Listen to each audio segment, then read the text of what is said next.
Cuando tenía 23 años estuve a punto de morir atropellada. 20 años después necesito encontrar al hombre que me atropelló. Mediante un aviso en el diario y ahora también por televisión, una mujer busca al hombre que hace 20 años la atropelló en la comuna de Las Condes. Esto es Te Busco, un podcast policial de Las Raras en coproducción con Podium Podcast. Te Busco, desde el 8 de noviembre en todas las aplicaciones de audio. Entre los retos económicos del nuevo gobierno de Pedro Sánchez está el de reformar el modelo de financiación autonómica. Este es un rompecabezas que lleva 9 años sin resolverse por falta de consenso político. Ahora María Jesús Montero, ministra de Hacienda, que repite en el cargo, tiene la misión de solucionarlo, tras los compromisos alcanzados entre el PSOE y los nacionalistas catalanes. Soy Ana Fuentes. Hoy en El País, financiación autonómica, un puzzle por resolver para el nuevo gobierno.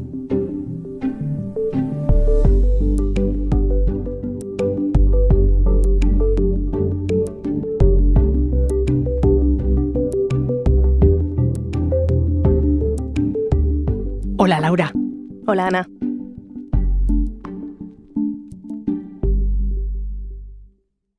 Laura del Efémine es mi compañera de Economía del País.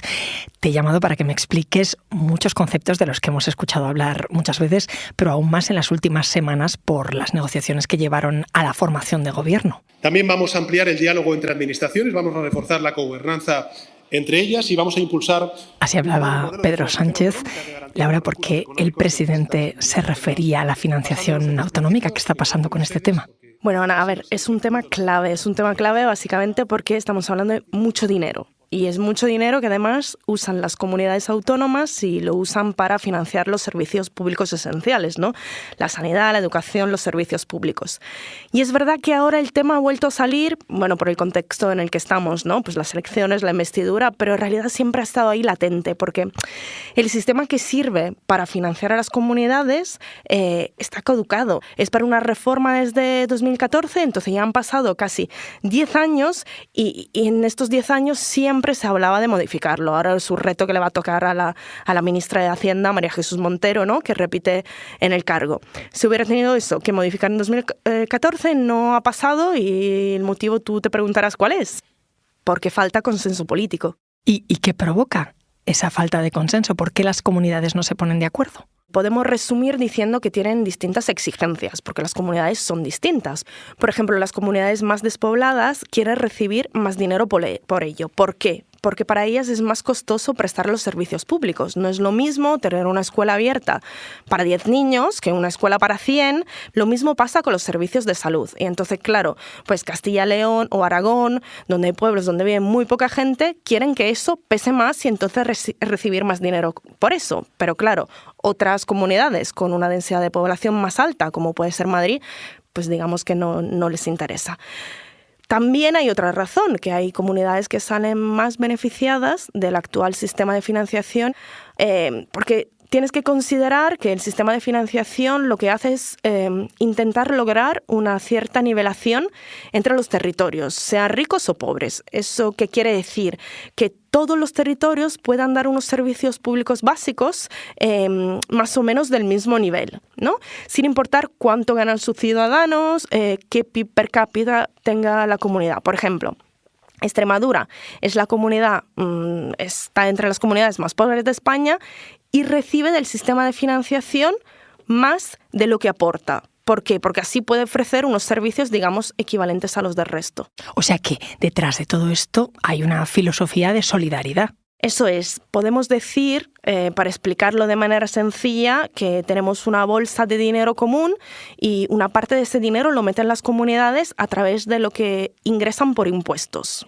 Y luego, pues también el Estado hace una aportación. Luego esa bolsa de dinero común se reparte según criterios distintos. Hay uno que es muy importante, que es la población ajustada, que igual te suena porque pues la ministra Montero, el gobierno anterior de Sánchez lo intentó modificar y luego pues nada, se quedó en papel mojado. Pero bueno, fue un primer paso para intentar reformar el sistema. Esta población no se equivale a la población real. Es la población real, pero se va ponderando según un criterio como la demografía o la geografía del territorio. Por ejemplo, un niño o una persona mayor pesan más que un adulto mayor. ¿Por qué? Porque necesitan más cuidados médicos, ir a la escuela, más ayudas sociales. Lo mismo ocurre en un territorio despoblado, ¿no? Como decíamos antes, porque es más caro prestar ahí los servicios. Bien, a partir de ahí, las cantidades asignadas a cada territorio, digamos que se vuelven a tocar según otros conceptos, otros criterios que están un poco menos claros, y es ahí, pues, lo que se dice, donde está el diablo, en los detalles. Durante años se ha oído hablar mucho de un lema que usaron algunos sectores independentistas hablando de la financiación. El España nos roba. ¿Esto tiene parte de verdad? Bueno, sí y no, ¿no? Todo depende, digamos, de los puntos de vista. Entonces, lo que pasa es que en el esquema que te contaba antes de esa bolsa común y de la solidaridad, solo hay 3 comunidades que son aportadoras netas, que son Madrid, Cataluña y Baleares. Aportadoras netas significa que reciben menos de lo que meten en esa bolsa común. Pero bueno, eso tiene su lógica, no es que se le quite más dinero, es un poco esa lógica de solidaridad, ¿no? Estas son las comunidades más ricas, donde hay sueldos más altos, la actividad funciona mejor, son sitios más dinámicos, bueno, y hay comunidades País Vasco y Navarra que no están en ese sistema. Ellos van aparte. Ellos van aparte, correcto. Pero en todo caso, al final de todo eso se hace una lectura política. Y bueno, a mí también me gusta siempre recordar que los impuestos los pagan los ciudadanos y no los territorios. Es imprescindible abordar urgentemente la reforma de la financiación autonómica. Porque sin financiación no hay autonomía. Y una financiación injusta siembra desafección y estériles controversias. Yo creo en el papel, además, equilibrador del Estado. Yo quiero que la economía marche para recaudar y poder redistribuir. Escuchábamos a Ximo Puig, socialista y expresidente de la Generalitat Valenciana, y a Juanma Moreno, del Partido Popular y presidente de la Junta de Andalucía. Son de partidos distintos, pero los dos coinciden al hablar de la reforma de la financiación autonómica y de las desigualdades que hay entre comunidades, ¿no? Sí, como decíamos antes, hay muchas posiciones encontradas y exigencias distintas de cada territorio. Y es un rompecabezas bastante complicado de resolver, porque, bueno, eso lo que tú acabas de comentar, muchas veces da igual quién gobierna, hay bloques que se juntan por razones que no tienen nada que ver con el partido al poder. Por ejemplo, ahora es verdad que la Comunidad Valenciana la gobierna el PP, pero antes pues estaba Ximo Puig, como acabamos de escuchar, del PSOE, que era probablemente el varón regional más aguerrido en pedir una nueva financiación. Y quien más le apoyaba en sus peticiones era Andalucía, gobernada por Juanma Moreno, del Partido Popular, y aún así pues tenían las mismas exigencias. Castilla-La Mancha ahora mismo, pues del PSOE, tiene exigencias muy parecidas a las de Castilla y León, donde gobierna el PP. Mira, y fíjate, con el acuerdo último entre el PSOE y Esquerra para que los catalanes apoyaran la investidura de Pedro Sánchez, pues hay un punto que dice que se le va a condonar a Cataluña parte de la deuda autonómica. Y la reacción de los demás territorios no ha sido la misma. A ver, a nadie les ha gustado muchísimo porque ha sido un acuerdo bilateral, pero Madrid ha puesto el grito en el cielo desde el primer momento, mientras otras comunidades del PP, por ejemplo, como Valencia, han dicho que sí vale, porque tienen una bola enorme de deuda. Ahora me cuentas más de eso. Enseguida volvemos. Laura, estábamos hablando del pacto entre Esquerra y el PSOE para que los catalanes apoyaran la investidura de Sánchez, por el que se le van a perdonar 15.000 millones de euros de deuda a Cataluña. Y hablábamos de otras comunidades. ¿Qué pasa con el resto? Sí, vamos a ver. Es un acuerdo entre Esquerra y los socialistas para que los catalanes apoyaran la investidura de Sánchez. Y en eso se incluye esa condonación de una parte de la deuda catalana que tiene con el Estado. Y como bien decías, pues es un 20% que se corresponde a unos 15.000 millones. Este acuerdo dice que el perdón de la deuda no va a ser solo para Cataluña, sino que la misma fórmula se puede aplicar a todas las demás comunidades. Bueno, salvo Navarra y País Vasco, que como dijimos antes, pues funcionan de manera distinta. Y que además no vale solo para la deuda que las comunidades tienen con el Estado, sino también con terceros, pues la deuda que han contraído en el mercado. Vamos un poco más atrás para que me expliques cómo se endeudan las comunidades. ¿Van a un banco igual que los ciudadanos? Pues La verdad es que sí, digamos que no exactamente, pero sí, en cierto sentido sí. Es como cuando un ciudadano se quiere comprar una casa y va al banco a pedir un préstamo. Pues lo mismo, las comunidades autónomas tienen que financiar sus gastos y si no les llegan los ingresos, pues buscan dinero, piden a inversores, a entidades de créditos, digamos, al mercado. Entonces, ¿qué ocurre como con los ciudadanos? Que los que prestan el dinero, pues obviamente piden unas garantías, como cuando pues, un ciudadano pide una hipoteca. Si no tienes trabajo, pues olvídate porque no eres solvente. O si sí lo tienes, pero qué sé yo, no es estable o no tienes avales, pues igual sí el dinero te lo dan, pero te cuesta más, porque te piden unos intereses más altos. Pues esto es algo que les ha pasado a las comunidades, por ejemplo, en la crisis financiera. No siempre han tenido fácil acceder a la liquidez porque el coste que les exigía el mercado era muy alto. Y por esa razón hay muchas que tienen una deuda muy alta con el Estado y baja con los inversores, digamos, privados. Buenos días, se conoce ya como el huracán inmobiliario. La última víctima es el grupo de inversiones Lehman Brothers, la cuarta institución bancaria de Estados Unidos. Has mencionado la crisis financiera y estamos escuchando la noticia de cuando cayó Lehman Brothers, el banco de inversión estadounidense, en 2008. Aquello se vio como el pistoletazo de salida de aquella gran crisis de la que seguimos notando los efectos. ¿Le pasó factura también la crisis a las comunidades? Sí, Ana, claro, porque en ese momento la confianza se desplomó y era muy difícil conseguir dinero, lograr liquidez. Así, si te acuerdas, en ese momento aprendimos palabras como prima de riesgo, por ejemplo, que pues era algo que no habíamos escuchado en la vida. Y a las comunidades también entonces les costaba cubrir sus necesidades de financiación porque la economía iba mal y el mercado le pedía intereses muy altos. Pues un detalle, piensa que en la Comunidad Valenciana no tenían dinero suficiente para pagar la nómina de los funcionarios. ¿Y qué pasó entonces si no podían conseguir liquidez? Pues sencillo, que el Estado salió al rescate de las comunidades. Entonces en el gobierno estaba Mariano Rajoy, del PP, con Cristóbal Montoro como ministro de Hacienda, y decidieron crear unas líneas de crédito que se llaman mecanismos extraordinarios de liquidez. A ver, es un poco complejo, pero para resumir mucho, el Estado empezó a salir al mercado a buscar el dinero para las comunidades, porque al Estado le costaba menos. Le costaba mucho porque la prima de riesgo era muy alta, pero menos que a las comunidades. Y luego ese dinero se lo daba a las comunidades. Entonces la deuda ya era con el Estado y no con los inversores. Para poner un ejemplo, es como si yo quisiera comprarme un coche, pero no tengo el dinero y ningún banco me presta. O me presta un tipo muy alto porque no tengo un contrato indefinido de trabajo. Pues bueno, llega mi padre y me dice, mira, yo soy mejor cliente que tú del banco, tengo un buen trabajo, seguro, un buen sueldo, y entonces él pide el préstamo. Se lo dan a un coste menor al que me hubiesen dado a mí, y como luego ese dinero él me lo da a mí, se lo voy devolviendo a él. Pues ya está, es básicamente lo mismo. Y por eso hay muchos economistas que usan el término papá-Estado. En este caso, pues el papá es el tesoro, que se endeuda para las comunidades. Ajá. Desde que estos mecanismos se crearon hasta hoy, han ido evolucionando, cambiando, hay fondos distintos, etc. Pero bueno, el concepto es el mismo. La línea más usada se conoce como FLA, que es el Fondo de Liquidez Autonómico. ¿Y todas las comunidades están en ese fondo? No, no todas. A día de hoy hay comunidades que no tienen deuda con el FLA, con el Estado, ¿no? Como Madrid, y otras cuya deuda es casi toda con el Estado, como Cataluña. A ver, para dar una cifra, de los 86.000 millones de deuda que tiene Cataluña, 73.000 millones se los debe al Estado, o sea, casi todo.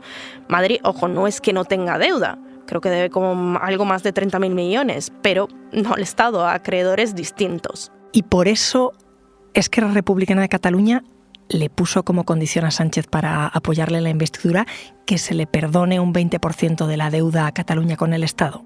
Sí, claro, es que tiene una deuda muy, muy grande. En términos absolutos, más allá de la deuda que tenga con el Estado, que hemos visto que es casi la totalidad, Cataluña es la comunidad con la deuda más elevada. Y con ese volumen de deuda que tiene ahora, es casi imposible que pueda salir a financiarse otra vez a los mercados a condiciones, digamos, ventajosas. Menos aún ahora que los tipos están tan altos. Pero ¿y por qué se pide condonar el 20% de la deuda? ¿Por qué no otra cifra? ¿En función de qué se fija eso? Pues muy buena pregunta. En realidad no lo sabemos muy bien. Claro, como decíamos antes, otra vez el diablo está en los detalles. A ver, Cataluña dice que ese cálculo representa lo que ha tenido que endeudarse de más porque el ciclo económico ha ido mal.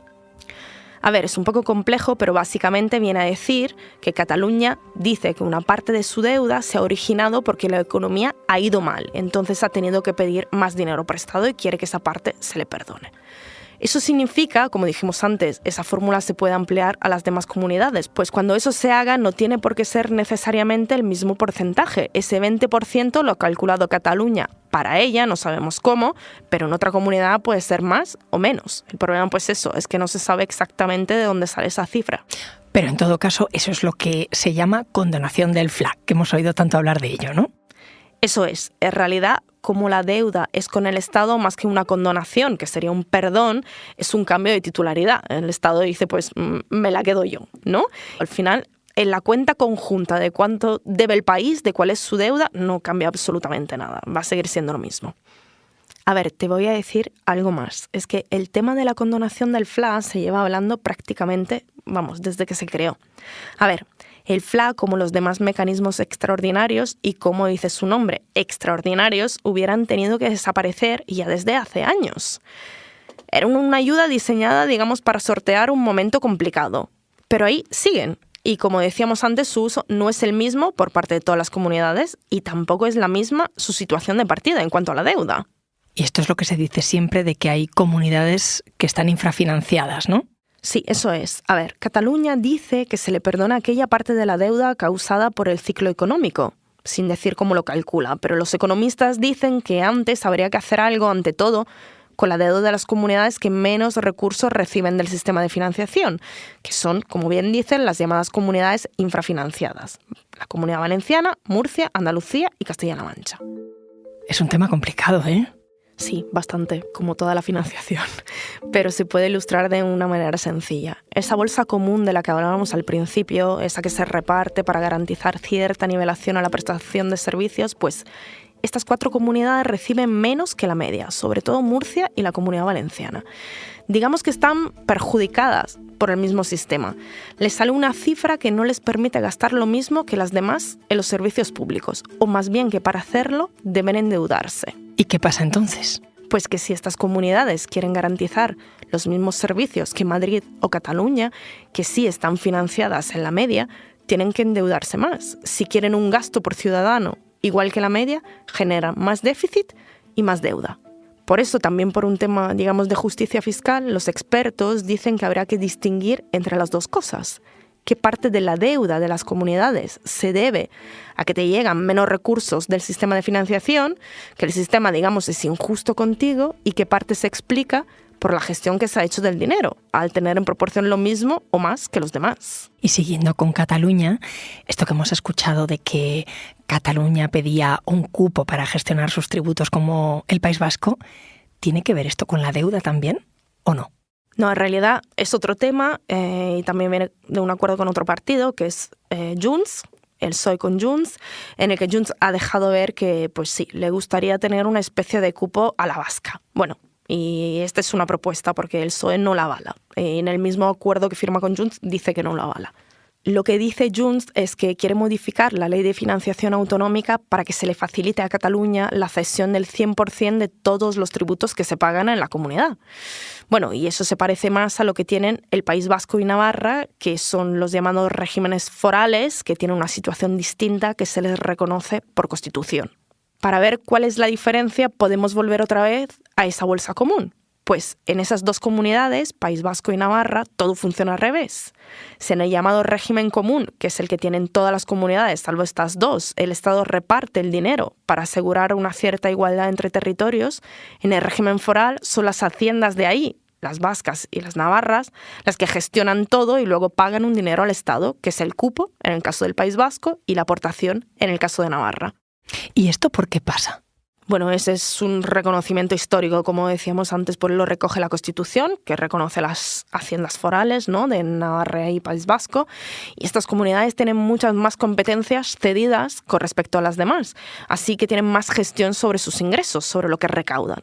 Y ese cupo o aportación que pagan al Estado es porque el Estado presta ahí, en sus territorios, los servicios que ellas no pueden dar, porque no son de su competencia, por ejemplo, defensa. ¿Y ese modelo se podría aplicar en Cataluña? A ver, el problema no es tanto el modelo en sí, es que una vez más no está claro cómo se calcula el cupo. La queja constante es que País Vasco y Navarra pagan mucho menos de lo que deberían, que la cifra que sale del cupo y de la aportación es resultado más bien de un acuerdo político y no de un cálculo racional económico. Y además que pese a ser dos comunidades ricas, como todos sabemos, pues son menos solidarias.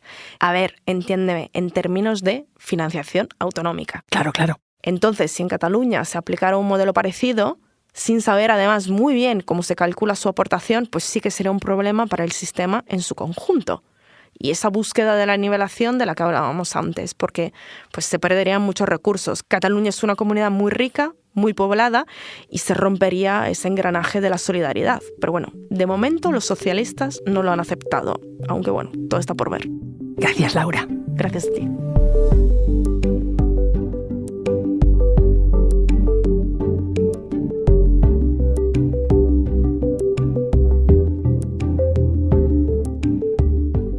Este episodio lo hemos realizado Laura del Efémine, José Juan Morales y yo. El diseño de sonido es de Camilo Iriarte, la edición es de Ana Rivera y la dirección de Silvia Cruz La Peña. Soy Ana Fuentes y esto ha sido Hoy en el País. Mañana volvemos con más historias. Gracias por escuchar.